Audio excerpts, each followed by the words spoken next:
Hello and welcome. आज मैं आपको एक बहुत ही अहम तरीका बताऊंगा इन्वेस्टमेंट करने का, सरमायाकारी करने का, जो कि बहुत ज़्यादा अहम उन लोगों के लिए है जो लोग समझते हैं कि हम कारोबारी नहीं हैं या हम जॉब होल्डर हैं। इसको लिया है, इस आइडिया को मैंने लिया है वॉरेन बफेट के पूरे ज़िंदगी के इन्वेस्टमेंट एक्सपीरियंस से। मैं पिछले दिनों ये पढ़ रहा था कि वॉरेन बफेट का सक्सेस सीक्रेट क्या है। वॉरेन बफेट है कौन? वॉरेन बफेट एक बुजुर्ग अमेरिकी बिजनेसमैन है जिनकी कंपनी है बर्कशायर हाथवे, और उस कंपनी के नीचे बहुत ज़्यादा कंपनीज हैं। आपकी ये एक्सपर्टीज़ है, आपकी ये स्ट्रेंथ है कि आप कोई भी ऑर्गेनाइजेशन, कोई भी कंपनी खरीदने का फैसला जब करते हैं तो वो कंपनी लाजमी तरक्की करती है।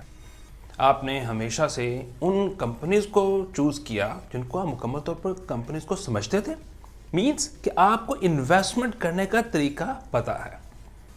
मैंने पिछले कुछ दिनों में उनको जब स्टडी किया तो मैंने महसूस किया कि वो जब भी अपना सक्सेस सीक्रेट बताते हैं तो वो बहुत ही सादा लफ्ज़ों में बताते हैं। मिसाल के तौर पर उन्होंने कहा कि मेरी कामयाबी या इन्वेस्टमेंट अच्छा करने का या इतना अरबपति बनने का, क्योंकि वो दुनिया के मालदार तरीन आदमियों में से हैं, उन्होंने ये बताया कि एक तो ये कि मैं अमेरिका में पैदा हुआ हूँ, दूसरा ये कि मेरी बहुत लंबी उम्र है, और तीसरा मुझे जीन्स ही ऐसे मिले हैं कि मैं इतना अच्छा काम कर सकता हूँ।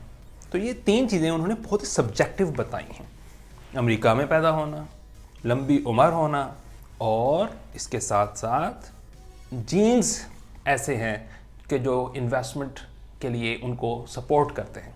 तो बहरहाल ये लाजमी बात तो नहीं है कि ये हर किसी को ये बात इतनी ही सिंपल लगे, क्योंकि ये बहुत ज़्यादा सब्जेक्टिव है उन्हीं की पर्सनैलिटी के लिए। ये चलिए हम इनसे एक पॉइंट लेते हैं जो कि मैंने पिक किया है। रीड बिटवीन द लाइन्स, ये एक टर्मिनोलॉजी यूज़ होती है कि आप कोई चीज़ पढ़ रहे हो ना, तो लाजमी नहीं होता कि जो वो चीज़ आप पढ़ते हैं आप उसको वैसे का वैसा अपने अंदर अपने जहन में डाल दें। इसको नॉलेज नहीं कहते। नॉलेज होता है कि जब आप कोई चीज़ पढ़ते हैं तो आपके अंदर एक और चीज़ क्लिक कर जाती है और आपको पता लगता है कि अच्छा पॉइंट तो ये है इसके अंदर। तो जब मैंने वॉरेन बफेट की पूरी लाइफ को पढ़ा, इनके सक्सेस सीक्रेट को पढ़ा, तो मैं वो पॉइंट आपको देने लगा हूँ जो आपको बहुत फ़ायदा देगा, और वो उनको फ़ायदा देगा जो कहते हैं हम बिजनेसमैन नहीं हैं, या हम छोटे बिजनेसमैन हैं, बचत नहीं होती, या हम जॉब होल्डर्स हैं। कि वो किस तरीके से इन्वेस्टमेंट कर सकते हैं और इन्वेस्टमेंट के ज़रिए अपने आप को सपोर्ट कर सकते हैं। वो तो फिर अरबपति होना, करोड़पति होना, वो तो एक बात की बात है। कम अज़ कम आदमी एक पटरी पे चढ़ जाता है, कामयाब हो जाता है, तो वो एटलीस्ट ज़रूर हो जाएगा। उन्होंने कहा कि एक कंपाउंड इंटरेस्ट, उनकी कामयाबी का एक राज है कंपाउंड इंटरेस्ट, यानी कि इंटरेस्ट के ऊपर इंटरेस्ट कमाना, सूद के ऊपर सूद कमाना। अब ये चूँकि हमारी सोसाइटी के अंदर सूद इतना पसंद नहीं किया जाता और करना भी नहीं चाहिए, क्योंकि ये बहुत गलत चीज़ है, एक्सप्लॉइट करता है लोगों को। तो एक उनकी और चीज़ है, वो है कंपाउंड इन्वेस्टमेंट। उसका बुनियादी नतीजा ये है, आप कोई एक चीज़ खरीदें, आप कोई एक चीज़ पैदा करें, कोई एक चीज़ पे इन्वेस्टमेंट करें, और उस इन्वेस्टमेंट जिस चीज़ पर आपने की है ना, उसको पैदावारी बनाएं। जब वहाँ से रिटर्न आना शुरू होगा तो आप कोशिश करें कि आप आइंदा जो आपकी आमदनी होगी उसके ज़रिए आप उसी एसेट पे जो आपने अभी ख़रीदा है उसको बेहतर से बेहतर करने की कोशिश करें, ताकि उसे आमदनी मज़ीद से मज़ीद बेहतर होती चली जाए। मिसाल के तौर पर आपने एक घर लिया था, वो घर अभी बना हुआ नहीं है, या कच्चा बना हुआ है, या ये कि अभी उसकी मरम्मत होना बाकी है, लेकिन वो कुछ अर्निंग आपको दे सकता है। आप उससे अर्निंग लेना शुरू कर दीजिए, लेकिन वक्त गुजरने के साथ साथ उसकी अर्निंग में से उसके ऊपर कुछ लगाएं, ताकि उसकी अर्निंग और ज़्यादा मुस्तकिल परमानेंट हो जाए, तो वो ज़्यादा अर्निंग देना शुरू कर देगा। इसी तरह उसको दें, उसको खिलाते जाएँ, उसको खिलाते जाएँ, उसे लेते भी जाएँ, खिलाते भी जाएँ। इससे क्या होता है, कंपाउंड ग्रोथ है, कंपाउंड इन्वेस्टमेंट है, कि एक चीज़ से आप अर्निंग ले रहे हैं और फिर उसके ऊपर इन्वेस्ट भी करी जा रहे हैं और उसे लेते भी जा रहे हैं। इससे क्या होगा कि एक तो आपका एसेट मजबूत से मजबूत तर होता चला जा रहा है, और आपको जो पहले से सोर्स ऑफ इनकम है उसको सपोर्ट मिलती चली जा रही है।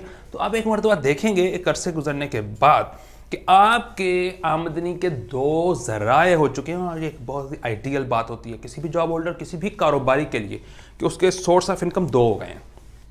आपने कोई इन्वेस्टमेंट करनी है, चाहे वो किसी मकान में करनी है, चाहे आप किसी कमोडिटी में कर लीजिए। कोई कमोडिटी ले, कमोडिटी को बेचें, उस कमोडिटी को देखें कि आखिरकार ये चीज़ बिक रही है, इसके अंदर से कितना नफ़ा मुझे मिल रहा है, कितना प्रॉफिट मुझे मिल रहा है, और उस प्रॉफिट को आप लें और कुछ उसके ऊपर दोबारा से इन्वेस्ट कर दें, तो वहाँ से रिटर्न आ चुके वो एक साइकिल बन जाएगा और आपका जो पहले से काम है वो बरकरार रहेगा। तो आप ये बात किसी जगह पर भी लगा सकते हैं, लेकिन उसके लिए इब्तिदा क्या है? इब्तिदा यह है कि आपको पहले नंबर पर मुश्किल होकर आपको पहले एक पैदावारी यूनिट, एक प्रोडक्शन यूनिट बनाने की तरफ जाना होगा। यही वो सक्सेस सीक्रेट है जिसके ज़रिए वॉरेन बफेट जैसे लोगों ने तरक्की की है, कि उन्होंने एक इन्वेस्टमेंट की, फिर उस इन्वेस्टमेंट को प्रोडक्टिव बनाया, फिर उसके अंदर इन्वेस्टमेंट से इन्वेस्टमेंट करते चले गए, तो एक गुजरने के कुछ अर्से के बाद दो सोर्स ऑफ इनकम हो गए, और उन्होंने वो जब वो मिलाकर जो रेवेन्यू आया उससे एक और एसेट के ऊपर इसी तरह खर्च किया, इस तरह तीन सोर्स ऑफ इनकम हो गए। इस तरह बढ़ते बढ़ते बढ़ते बढ़ते वो लोग बहुत बड़े पैसे वाले हो गए। तो बुनियादी बात कि आपको पहले नंबर पे खौफ इन्वेस्टमेंट का इस तरीके से ख़त्म करना चाहिए, और जिस तरीके से ये स्टेप बाय स्टेप तरीका वॉरेन बफेट का है और सक्सेसफुल भी है, ये बहुत ही ईजी भी है।